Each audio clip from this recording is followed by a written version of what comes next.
Bachelor of hotel management లో university first rank, second rank, third rank. Sun International, Visakhapatnam, Hyderabad.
Shyamgir వచ్చాడు sir.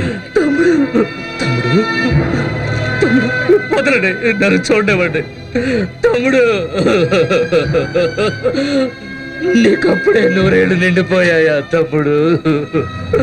తమ్ముడు, అయ్యో, ఆ దేవుడు నిన్ను ఇంత త్వరగా తీసుకెళ్ళిపోతాడు అనుకోలేదురా. వాడిని లోపలికి ఎక్కడికైనా తీసుకువెళ్ళు. అయ్యో తమ్ముడు, అయ్యో వదలండి. పోయిన వాళ్ళు తిరిగి రారు కదా, ఇలాంటప్పుడే గుండెని రాయి చేసుకోవాలి. రా రా బాబు, రా.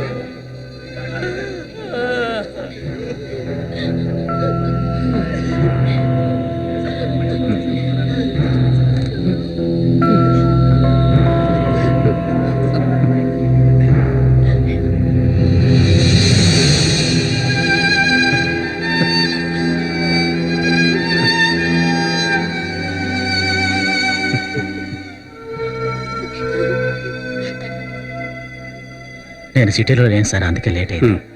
కూర్చో.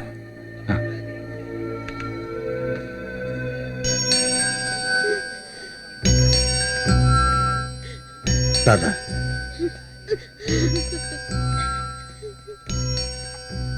ఆ తలుపు వేయి.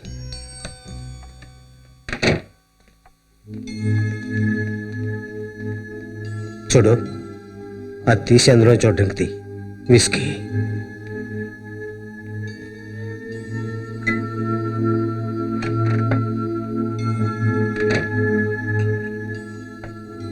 నేను వస్తానులే, నువ్వు తలుపు దగ్గరే ఉండు. అలాగేనండి.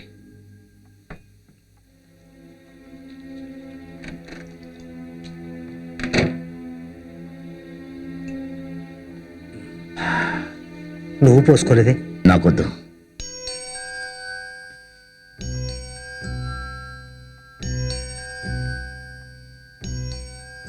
ఇది నా పాపానికి ఫలితం అనుకున్నావంటే అంత పాపం నేను జీవితంలో చేయలేదు.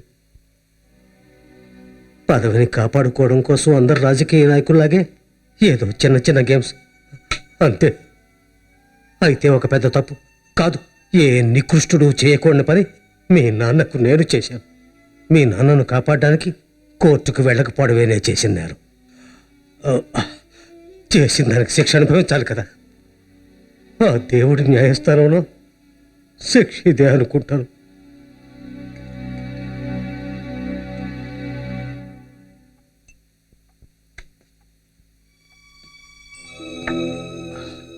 నా చెల్లెలకి ఎంతగానో చెప్పి చూశాను, నీకు సానియాకు పెళ్లి జరిపించమని. ఆ మొద్దు నా మాట వినకపోతే ఏం చేయను. అదంతా మాట్లాడడానికి సమయం కాదు కదా.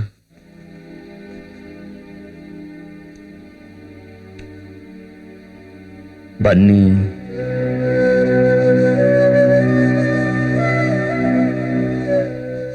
చాలా ఆశలు పెట్టుకున్నాను, దానికి తగ్గ అర్హత కూడా ఉంది వాడికి. నే సంపాదించుకున్న పేరు ప్రతిష్టలు నిలబెడతాడని ఆశపడ్డాను. అదిగో నా ఆశ ఆ బాక్సులో ఉంది.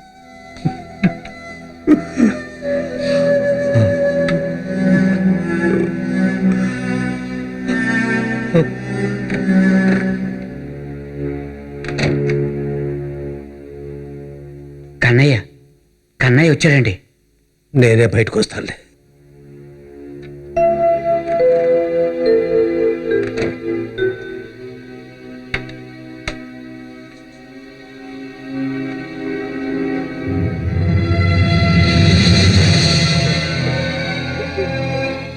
పాల్ గారు లోపల ఉన్నారు.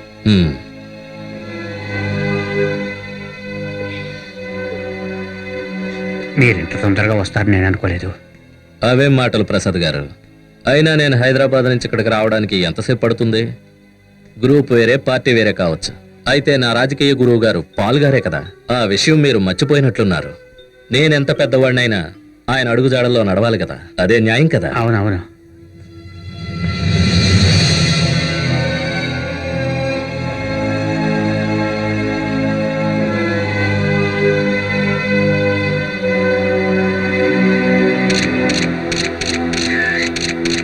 జాన్,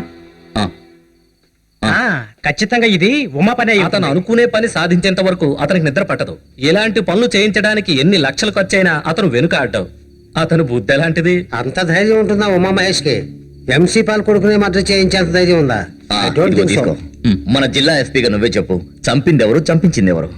అన్ని సందేహాలు, సమస్యలు రేపటితో తీరిపోతాయి. అప్పుడైతే దొరికాడా అంటే బన్నీపాల్ వాచ్మెన్ కి తెలివి వచ్చిందట. అతను వాంగ్మూలం తీసుకున్నావని సిఐ జాన్ ఫోన్లో చెప్పాడు. ఒక అమ్మాయట. అమ్మాయా?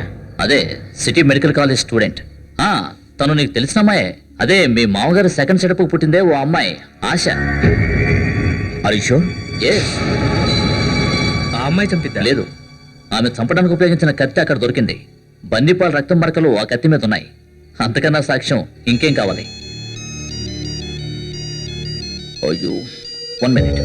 చూసారా ఆ అమ్మాయి ఎంత పని చేసిందో? ఆ అమ్మాయికి అతనితో సంబంధం ఏంటి? లేదు సార్. సార్, నేను వెళ్తాను సార్. సార్, అరెస్ట్ జరిగిందా అన్న? ఏం లేదు, సార్కి ఫోన్ చేసి చెప్దామని. నువ్వు వెళ్ళరా? అదే ఆ అమ్మాయిని చోటు తెలిసిందే. ఆ పులిరాజు ఫాదర్ తెలుసుగా. అదే సభ నుంచి బయటకు తోసేశారే. ఫాదర్ పులిరాజు? ఆ పులిరాజే. ఎస్. పట్టాభూమి మిగులు భూమి అని అంటూ అతను గవర్నమెంట్ని గజగజ వణికిస్తూ ఉంటాడు. అతని దగ్గరున్న అమ్మాయిని పట్టుకుంటే హంతకురాలికి ఆశ్రయం ఇచ్చాడని ఆ ఫాదర్ను కూడా కేసులో ఇరికించవచ్చు. అరెస్ట్ చేయడం ఎందుకు లేట్ చేస్తున్నారు? ఫాదర్కి లోకల్ సపోర్ట్ బాగా ఉందయ్యా. అక్కడ పరిస్థితులు గమనించి కొన్ని జాగ్రత్తలు తీసుకోవాలి. రేపు మధ్యాహ్నం లోపు అరెస్ట్ జరుగుతుంది. నా చిట్టి తండ్రి ఇలా చూడు, ఈ డెడ్లీ సీక్రెట్ ని బయటికి పొక్కనీకే. అదేంటన్నా అలా అనుమానిస్తున్నావు? నీ డిపార్ట్మెంట్ అంటే నా డిపార్ట్మెంట్ కదా. ఓ, అర్జెంటుగా 2 పెగలేయాలి.